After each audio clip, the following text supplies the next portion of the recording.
Hello everyone, welcome to DL blogs. আমি doctor Biswajit Mondal রয়েছি তোমাদের সাথে।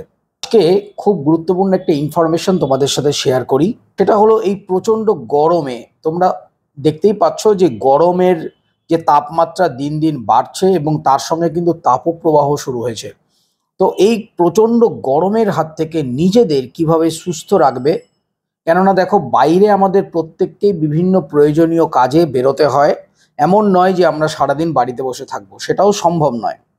তো কয়েকটা ছোট ছোট জিনিস যদি আমরা মাথায় রাখি, তাহলে এই প্রচণ্ড গরমেও আমরা কিন্তু আমাদের দৈনন্দিন কাজগুলো ঠিকঠাক করে যেতে পারবো, কোনো রকম অসুবিধে হবে না।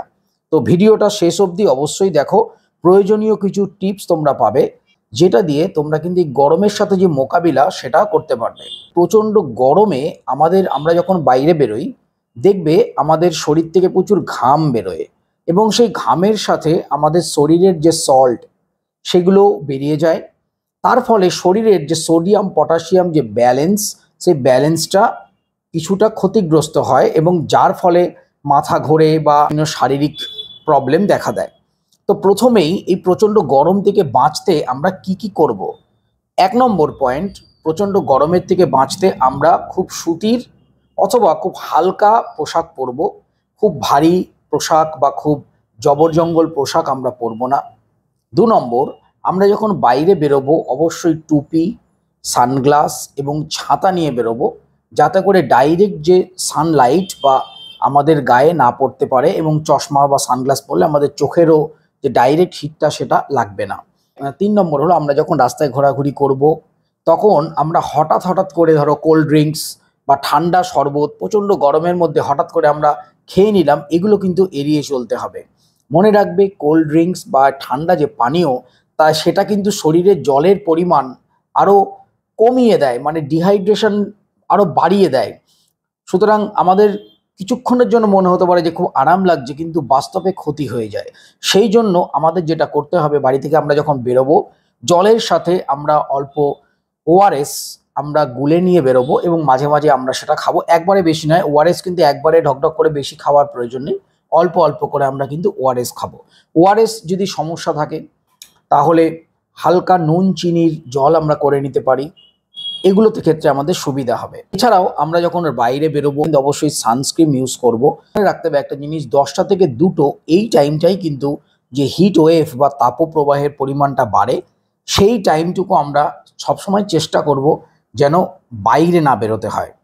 আরেকটা পয়েন্ট, অনেকে আছে দেখবে প্রচণ্ড ঠান্ডা চিল্ড এসি ঘর থেকে হট করে রোদের মধ্যে বেরিয়ে যাচ্ছে, এই ব্যাপারগুলো অ্যাভয়েড করতে হবে।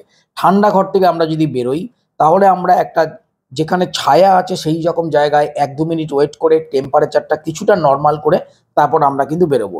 তেমনি আবার হঠাৎ করে প্রচণ্ড রোদ থেকে আবার খুব চিল্ড এসি রুমে ঢুকে যাওয়াটা, সেটাও কিন্তু সমস্যা।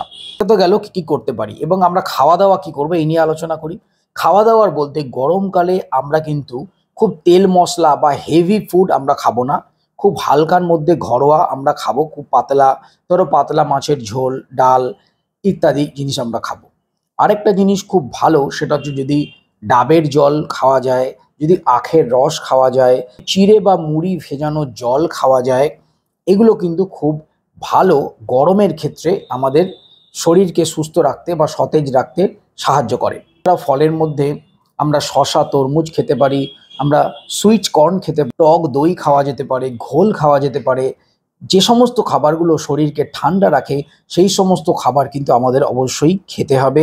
ফাস্টফুড বা স্ন্যাক্স অথবা খুব তেল মশলা খাবার, রিচ মাংস, এইগুলো কিন্তু গরমকালে অ্যাভয়েড করা খুব জরুরি। সমস্ত ছোট ছোট কয়েকটা জিনিস আমরা যদি ফলো করতে পারি তাহলে কিন্তু এই প্রচণ্ড গরমেও আমরা আমাদের যে দৈনন্দিন কাজকর্ম আমরা চালিয়ে যেতে পারবো এবং আমাদের কিন্তু কোনো রকম প্রবলেম বা অসুবিধা হবে না। এটাই হলো আজকের গরমের হাত থেকে আমরা কিভাবে বাঁচবো তার জন্য প্রয়োজনীয় টিপস।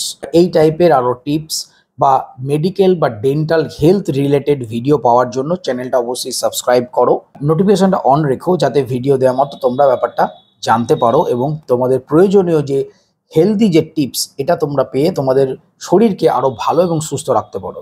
তো আজ এ পর্যন্তই, সবাই খুব ভালো থেকো, টাটা।